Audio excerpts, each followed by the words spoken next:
I'm Richard. I'm Heidi. I'm David.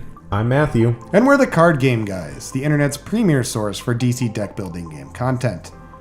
This episode, we have for you the first of our series of Teen Titans vs. Legion of Superheroes. This will be Teen Titans game with the Legion of Superheroes crossover added in, facing down against the Legion of Superheroes villains. And as you just saw, this will feature heavily the time travel mechanic, where you discard a card from your hand to play a card straight out of the lineup or the top of the superhero stack that has the word time travel on it.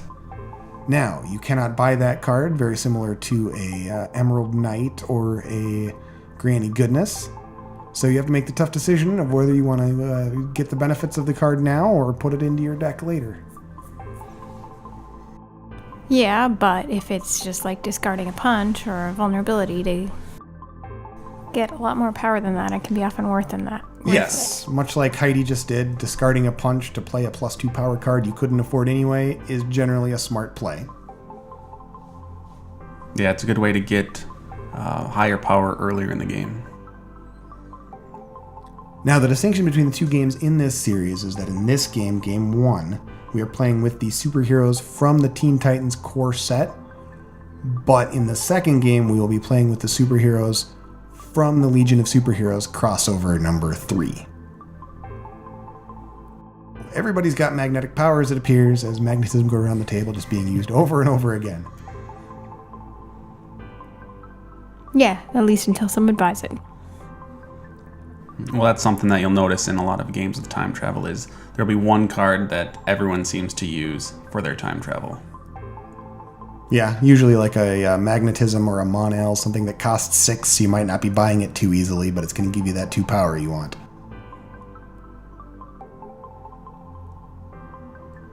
But it's also a nice enough card where if you do get to that +6 power or that 6 power without it, that's the card you're going to want to buy.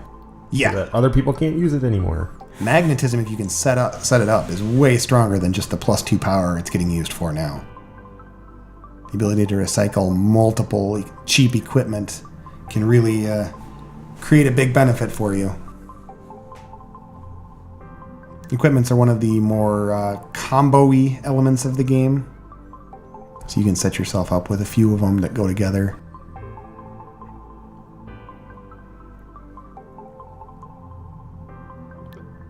Now, what are the benefits of each of the superheroes that we were playing with here?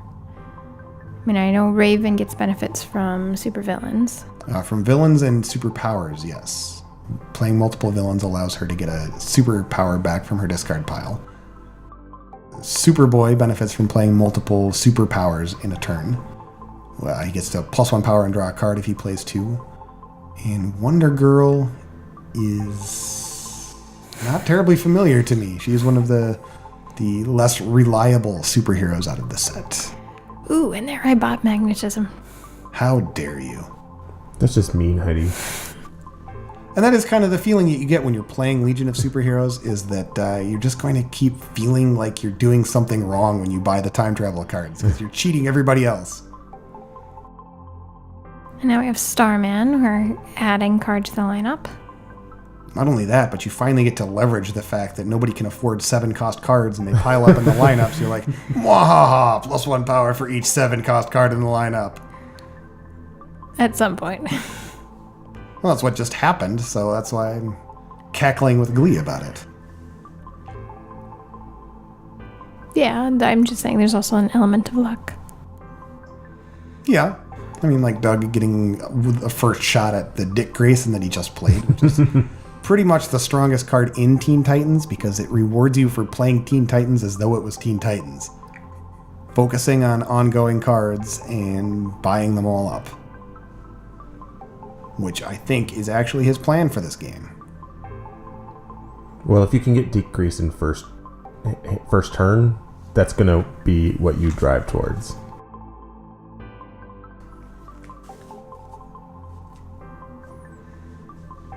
And there I get a nice cheap defense. Yeah, I like the ones that you can leave out in front of you until you need them.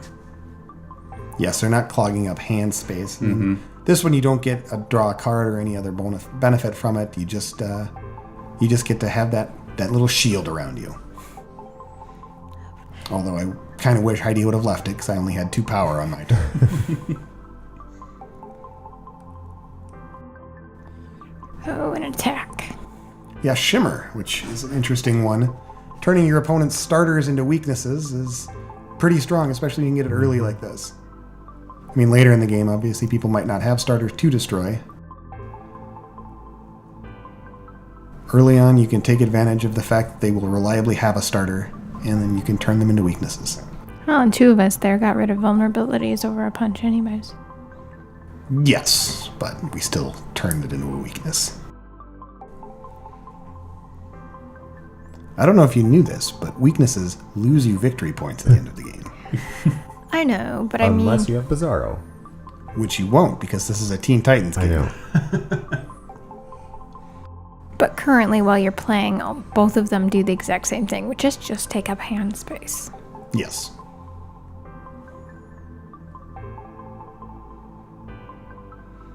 And there's a second turn where I've gotten a kick and another superpower with only 4 power. Hard to argue with that as Superboy. And then now my favorite defense comes out. Beyond, of course, Lex Luthor's armor card, but Power armor, Power yes. armor, yes. Mammoth is just such a great card.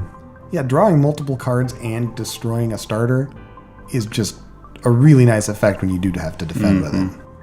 And especially when someone's out there causing you to destroy a starter and gain a weakness. Yeah, you don't want to have that starter.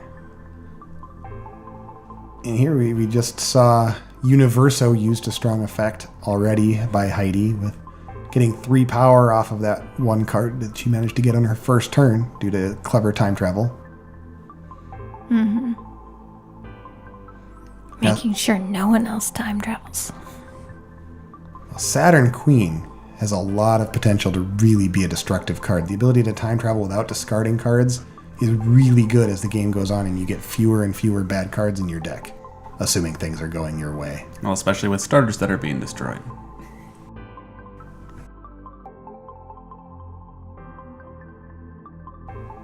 Another defense going there.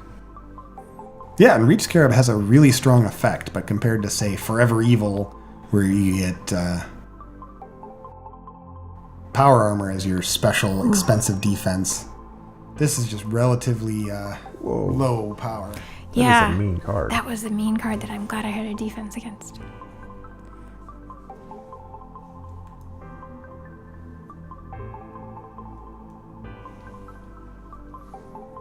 Yeah, some of the attacks that you can time travel on these super villains are mean. Yeah, especially right off the bat with that Mano being the first one. You're just like, oh, you've got a good card in your hand. Now you don't. Sorry. Which, like a lot of good supervillains, makes it harder for people to defeat the supervillain because they keep losing their good cards. I don't know. It's kind of a tension when you're playing this particular version of the game, this crossover Legion of Superheroes. Because, like, when you do time travel, you just kind of feel crummy because you're like, well, with the supervillains, because you're like, well, I mean, I don't get any benefit from it myself, but I'm discarding a vulnerability, and you discard a card with cost 6 or more. Right. I would agree. Yeah, you kind of feel So bad rough. to do it, but if you're not going to be able to buy him, you might as well use Sure. him. Well, especially if Heidi gets to play her Saturn Queen, and she's just like, I don't even have to do anything, and you just discard cards. And there we see Mon-El, the other card that I spoke of earlier, which is 6, so it's tough to get to without a decent hand. But it's got that +2 that you want from time traveling. Of course, just like magnetism, it's also really good to get because it is that recursive defense that we all love.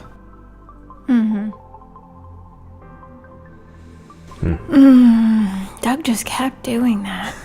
It's almost like that's part of the design of the game. And there I lose the tactile telekinesis that I'd just gotten, and Heidi loses her Saturn Queen. Yeah. Brutal. But I was trying to remember, so what was his ability that he was using that he was able to use the supervillain that hadn't been defeated yet? It's a time travel supervillain. Instead of first appearance attacks like in other sets, the Legion of Superhero villains all have time travel, so you can just discard a card to play them off the top of the supervillain stack. Oh yeah, that's what he was doing. He did it a lot. I'm guessing, just watching here, the little bit that we have seen, looks like Doug's goal is just to buy cheap ongoing cards with it for his Dick Grayson, and doesn't care about the supervillains at this point. Sure. Well, not only does he have Dick Grayson, but he's also got the New Titans Tower location, so he gets to draw a card when he plays one too, which gives him incentive to just kind of keep chugging through them. Mm-hmm. And there, Heidi bought the Legion Headquarters, which is interesting because it plays the role of being really the only card that works with both sets. It's an ongoing card from the Legion of Superheroes expansion, so it interacts with the cards of Teen Titans, and of course it works with time-traveling cards to trigger. So for the third time, Starman has been worth 3 power for me. This has been pretty good. And using 7s nonetheless.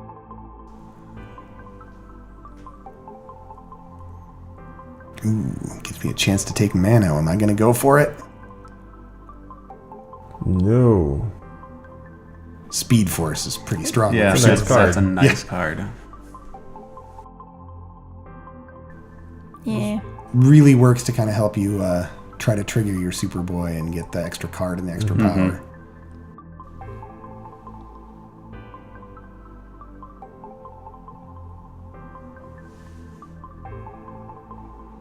Here we see another shimmer. tag. Man, that's just me. Hand or discard pile. It's hard to avoid that one.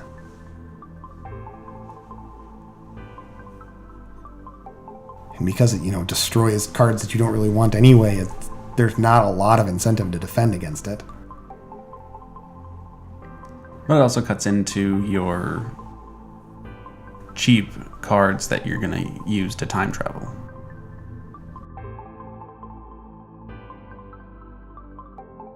That is kind of an interesting intersection between the two sets. Mm-hmm. Shimmer kind of makes you use better cards like punches and who knows, maybe even kicks depending on what's in the lineup. Ooh, and I got Daughter of Trigon. That is a very interesting card in terms of power level. There are times where I've seen them that are like, oh, I guess it's, 2 cheaper. That's great. I could have discarded a punch for this if I was Green Arrow.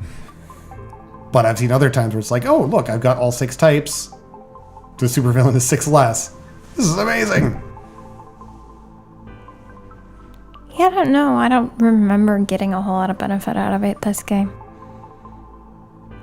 There's a reason for that, but I'm not going to tip my hand yet.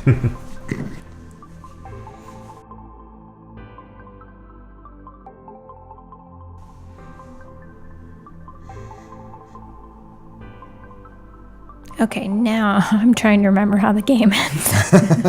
It's been too long. Well, viewers, you're going to have to stick around to find out.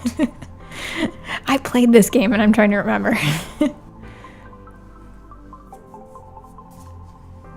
Time travel. What card was he using again? Okay, that one. Not quite enough to get him up to the supervillain, though.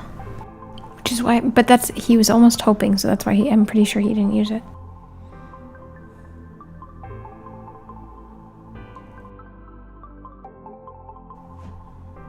One of those kind of crazy things where, by some bizarre coincidence, Doug has his tradition of always coming up 1 power short for the supervillain. Yeah, that happens to him a lot.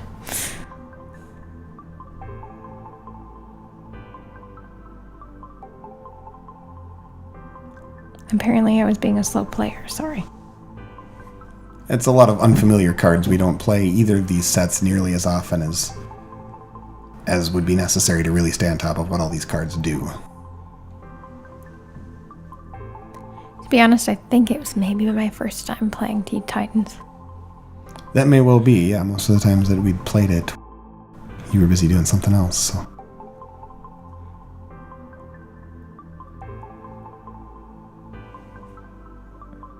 And just a kick. Yeah, well, there wasn't anything else that was very affordable. I mean, you could have gotten a Birdarang, which is, in the right conditions, as good as a kick.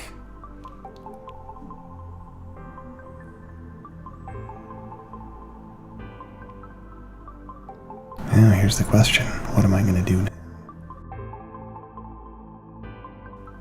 Lots of interesting options there. Looking at 7 and considering time traveling. What am I going to do? Do I go for the lightning rod or do I try to buy the lightning rod?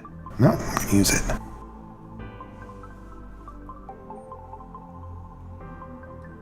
Shock, 2 more superpowers. Yeah, no, it's not been too bad a game for me. Seeing the title though for Birdering, I know why I didn't buy it now. I had like 1 hero. And my character doesn't benefit from having a lot of heroes, so it wasn't worth it. Right, and at best it's as good as a kick, so Yeah. there was no reason for you to take that. Ooh, Cinder Block for Mammoth. That's a nice play. Yes. Mm-hmm.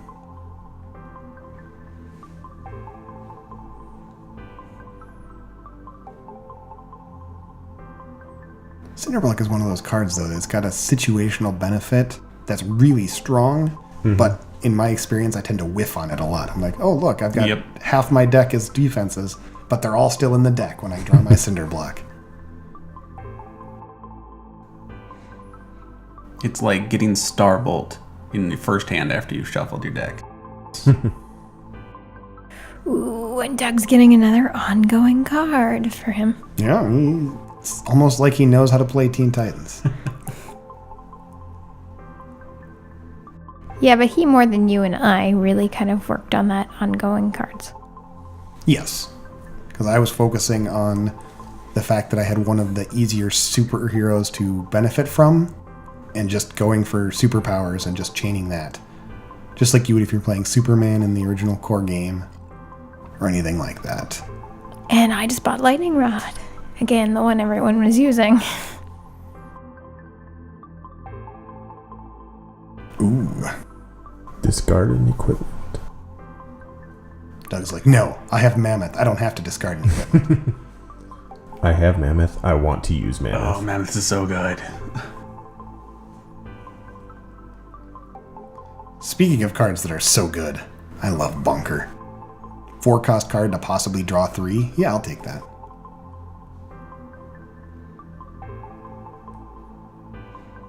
Yeah, you like cards more that sometimes don't play well, but sometimes can be really good. And I tend to play more where I know Sure. I can work with it. Guaranteed over potential. And there we see Yeah. Mano firing on all cylinders. Wow. Yeah, when you own Mano, that is a really good card. Everybody discards something they've got that's good, and if anybody doesn't have something that good, 3 power. Or if they defend, 3 power. Ooh, and I had to discard my attack.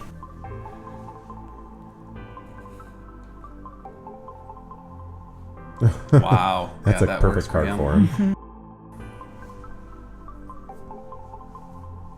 Here we see Saturn Queen. Is she going to take full advantage of it? Well, there's not much to time travel, really.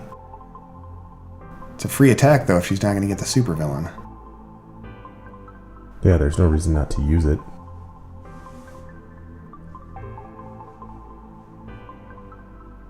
Ooh, she finally managed to trigger her superhero ability.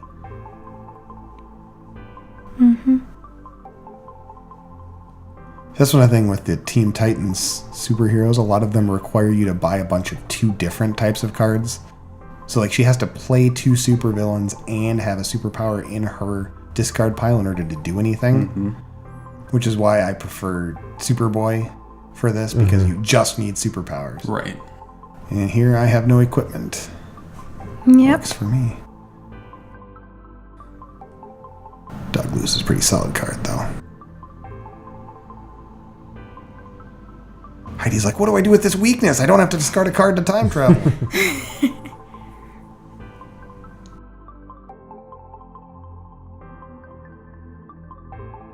Cloak of Raven, if you're running things quite right with your deck, can really be strong for Raven, ironically enough. And Solstice kind of resonates with that as well. There we go. Starting to get rid of those weaknesses.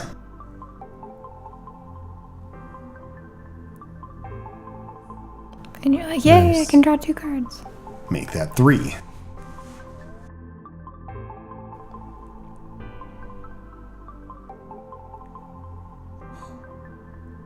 Dream Girl can certainly be an interesting card. We're going to get a little bit more benefit from Dream Girl than you might usually get, just by virtue of the fact that we do... I've noticed that you don't get enough experience and contact with the crossover cards if you only use one set of them in a deck. So I usually buy 2 sets and put them both in. So we're going to see a few more of them with Dream Girl. The suggestions on the rules insert do say to shuffle your crossover set into the top half of the deck when you start out. So it's about the same amount as they expect you to have. It's just that it's not just for the first half of the game. It goes all the way down if the game goes that long. Oh, only 2 power from Starman. So discouraging. Oh, poor you. We're going to feel so sorry after you've been getting 3 power. For you only getting 2. You had a nice turn here. Yeah, weird. When you start off your turn drawing 4 extra cards, it tends to go well for you. Yeah, you still just had a nice turn. You could have also drawn 3 punches and then been like,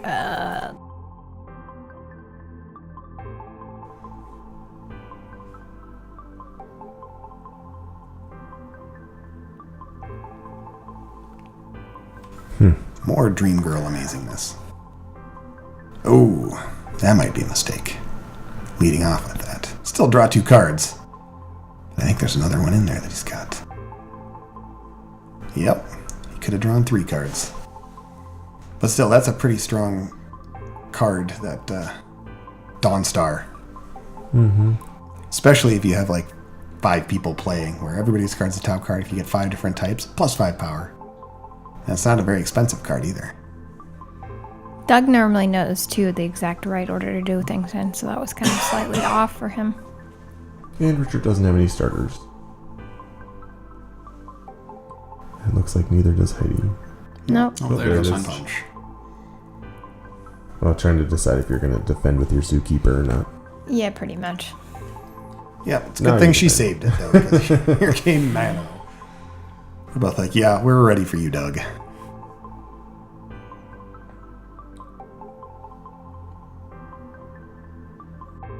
And 14. I think I know what he's going to do. Were you expecting that? No, I meant that. Taking Yes, Emerald obviously Empress. the Emerald Empress was the right call.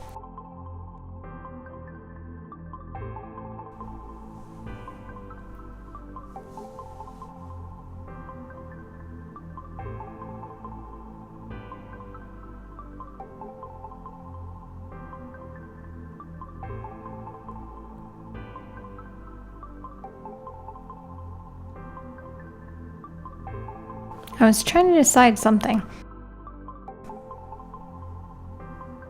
Probably something to do with time traveling, since you've got Saturn Queen rolling on. Mm-hmm.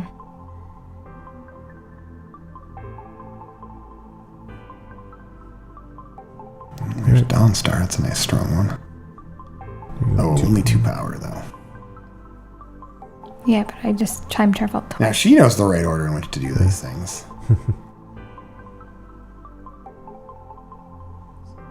Yeah, so she's drawing 3 cards. And I think she's trying to get Dream Girl out of the lineup because she doesn't really want us to keep chaining her. And that's why she didn't use her. At least that's my guess.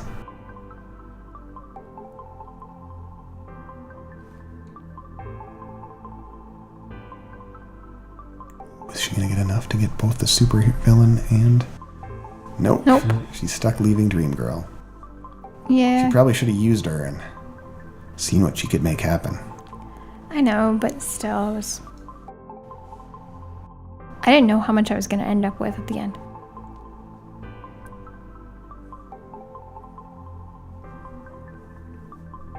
Yeah, a lot of times in this game, you have to make decisions without knowing exactly what the ideal end result is going to be. So sometimes you kick yourself afterwards saying, oh, I could have done it better this order. Right. But Well, your last card was the Punch, and you could have gotten rid of that to play her user time travel. She didn't need to get rid of anything. She had Saturn Queen active. Yeah, so she could just play time Dream travel Girl and without- still have the punch. Saturn Queen lets you time travel without discarding. It's not more than once. It's all the time. Wow. Okay. Yeah, it's Yeah. really strong. Okay, that's even better than I For thought an it was. 8-cost supervillain, yes, it's really strong.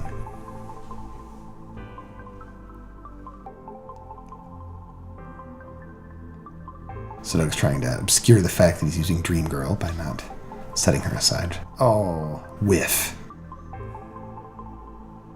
Still got +1 power out of that punch, though. And Mammoth.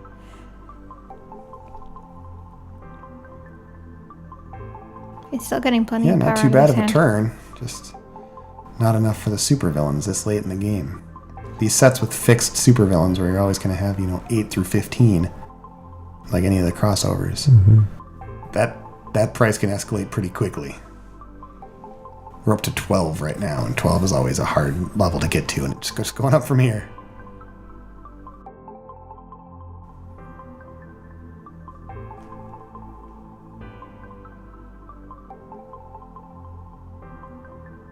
You were pointing something out to me. Yes, you forgot to draw a card for playing Lightning Rod when you have the Legion headquarters out. I was just thinking about it. I have to play the equipment first. Yes.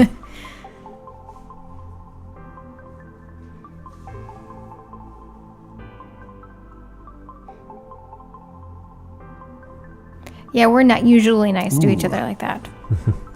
when someone forgets something obvious.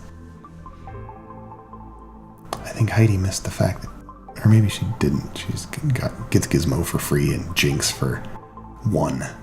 Yep. Yeah, the fact that Daughter of Trigon doesn't just apply to supervillains is pretty beefy.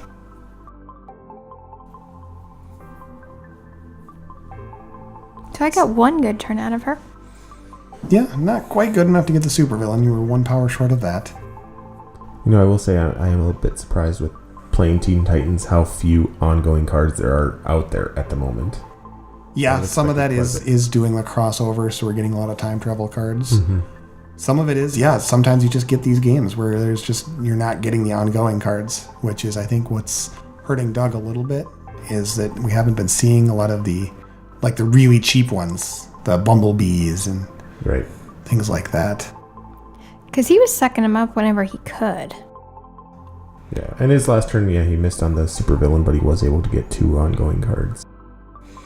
And Richard just got T-Wing, which, if I remember correctly, actually was a pretty good benefit to you at the end. Yes.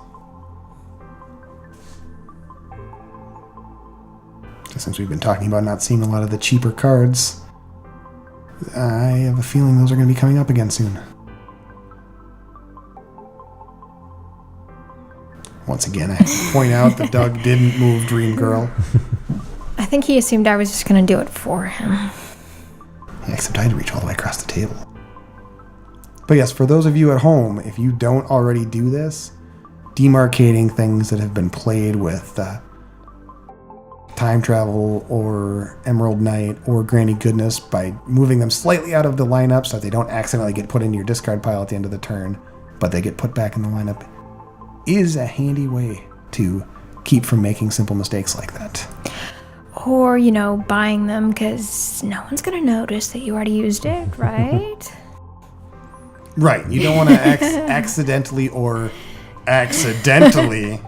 do any of these things.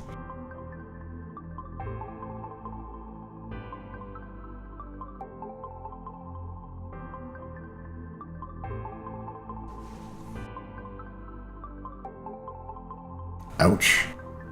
But yeah, she had to get that card out of Gizmo, so had to play the Cloak of Raven first. With 2 Gizmos, yeah, that was the right call. Yeah, I was like, oh well. And she triggered her Raven ability, but had no superpowers in her discard pile. Mm-hmm. And I was also like, no. Yeah, she kind of drew everything in the wrong order for this turn. She didn't have the kick when she played the Cloak of Raven. But fortunately, she drew into the kick before she had played Solstice, so turn wasn't as bad as it almost was. And I got Mon El and Dream Girl, and everyone went, no, 2 more time travel cards come from the lineup. Well, and Mon El, too, especially. That is a strong defense.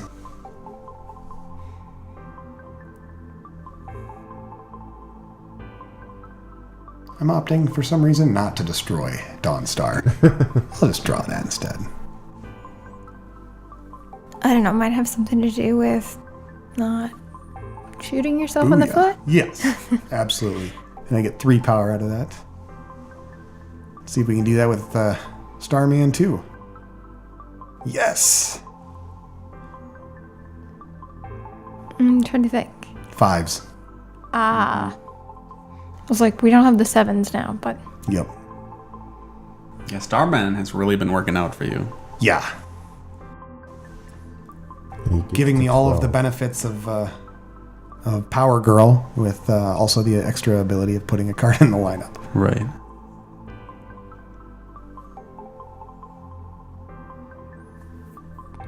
And there's a 2 out there for you. Worked out pretty well.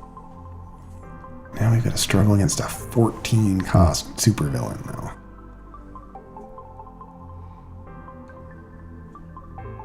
Now we're starting to see some of Doug's ongoing cards coming out. Yeah. There's like, oh, I'll draw 3 cards. Sure. Why not?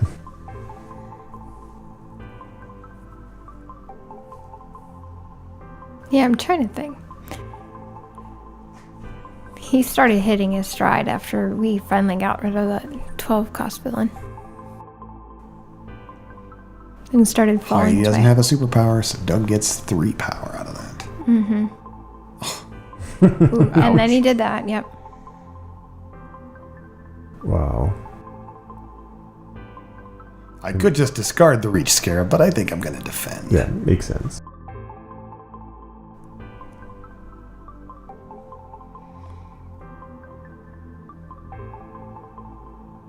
Mm-hmm. Ooh. Is Doug going to come up 1 short again? Well, he needs 14, so he needs 2 more power to even just be able to Doug it.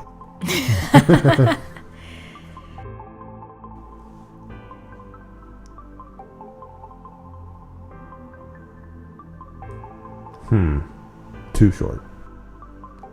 Looks that way.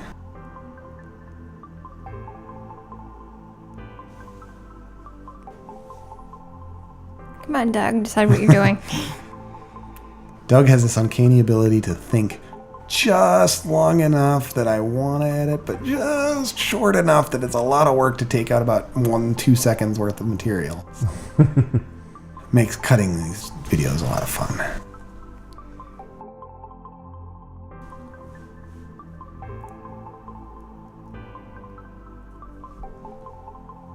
Yeah, it's kind of weird doing these Legion of Superhero games where usually we can count on, getting a little bit of extra banter out of the new supervillain popping up because they've got the attack, and it's just not really a thing for this particular version of the game. Other than worrying about what someone could attack you with the time travel, yeah. Speaking of which, there's the attack. Yeah. Well, I don't have a villain. Sorry. And you don't get your 3 power because you don't own it yet. Right.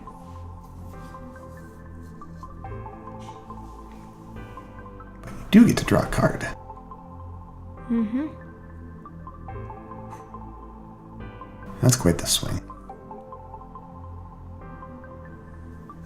I remember thinking, I might as well just use use this supervillain because I'm going to not have quite enough.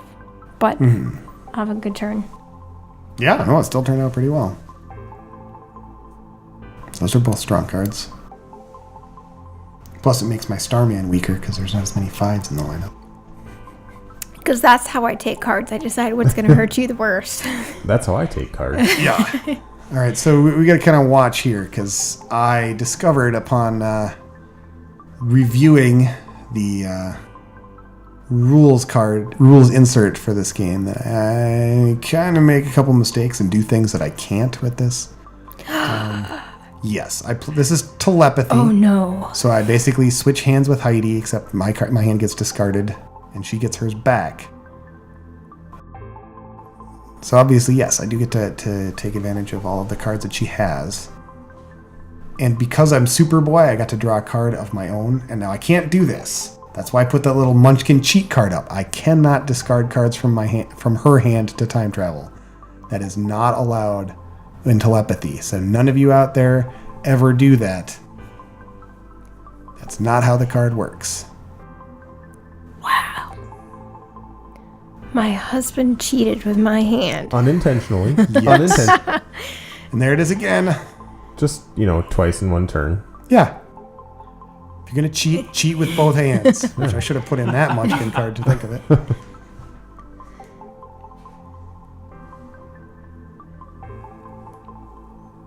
Well, I'll say this much. You're at least honest to admit to it.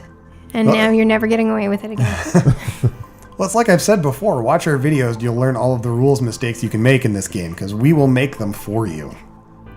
Or at the very least, recount a story in which we made those mistakes for you. That's true.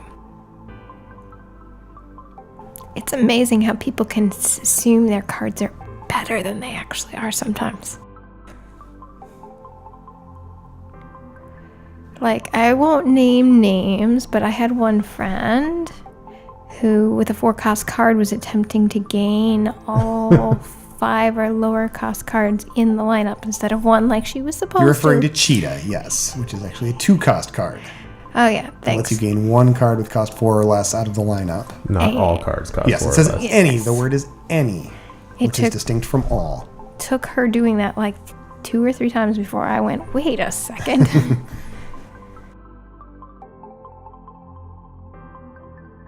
We didn't videotape that game, though, so you guys can't see that. Like I said, we either make the mistakes on camera or we have the stories for you. And yeah, that turned out to be a pretty good turn. I don't know. You could have played more cards, I think. Well, when you cheat. What's worth noting is that even without cheating, I would have gotten basically all of that. I might not have gotten Mad Mod. So that would have been basically 1 victory points difference on the game. Yeah. Basically, what he did there that I'm realizing now is he hurt my future hand. No, I didn't. You get all those cards back. Yep. Those cards that I discarded go right back into your hand. Some of them went in my discard pile. No, but when they go to your discard pile, they go into your hand. Huh. That's how telepathy works. Is any card that leaves play of yours, you get back right away. Okay. So don't worry, I didn't hose you over.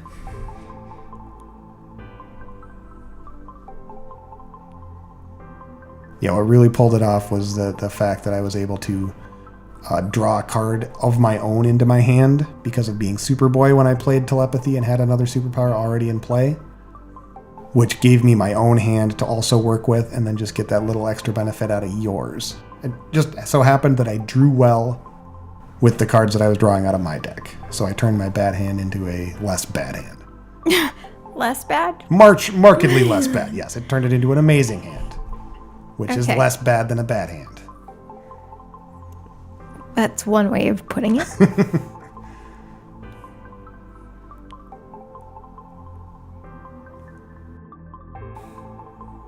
Whoa! He managed to do Wonder Girl's thing. Yeah. I think he had a pretty good hand, too, from this. Even though he only has 4 power right now.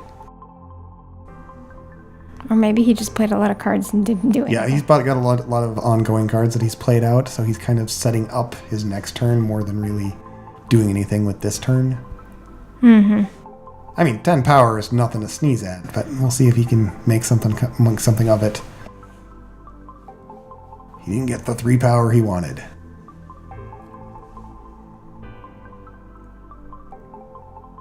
Because 3 power would have done it and gotten him the supervillain this turn.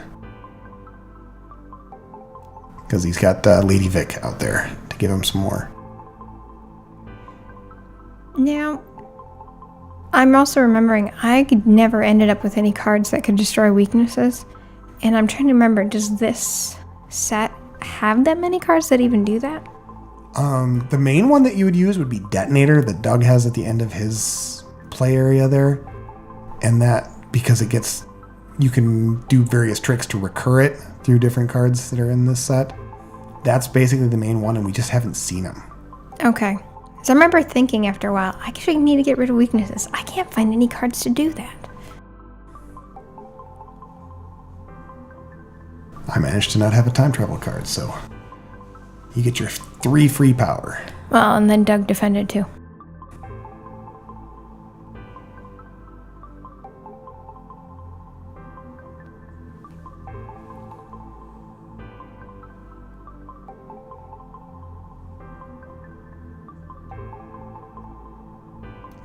And you're like, oh, you attacked me again. Oh, but wait, I have a Jinx defense. is such a strong attack in Teen Titans. Discarding ongoing cards you control is a very nasty attack. Because you think of an ongoing card, you're like, it's just going to stay out there, right? Mm-hmm. And then you just get nailed on them.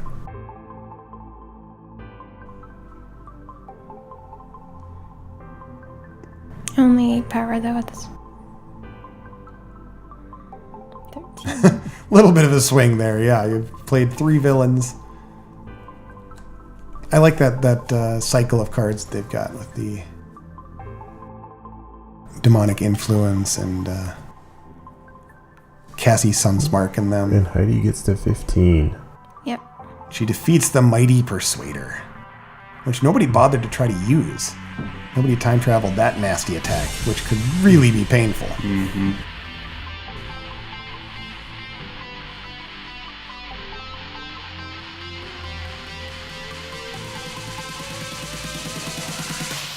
Yeah. Oh, that one. Oh, it did that matter. one. I That think one that you I think got. we can say that despite what it said on the screen, Doug is the winner of this match. It took Doug a little too long to get going. Yeah. Really. Yeah, the ongoing cards weren't coming out quite as quickly as you would normally see them. Well, I'm kind of glad that one victory point difference made a difference. Yes. That one that you got for cheating. So like I said, the card game guys, we make the mistakes for you. Thank you for joining us. Hope you come watch our videos again soon. The card game guys, come play with us.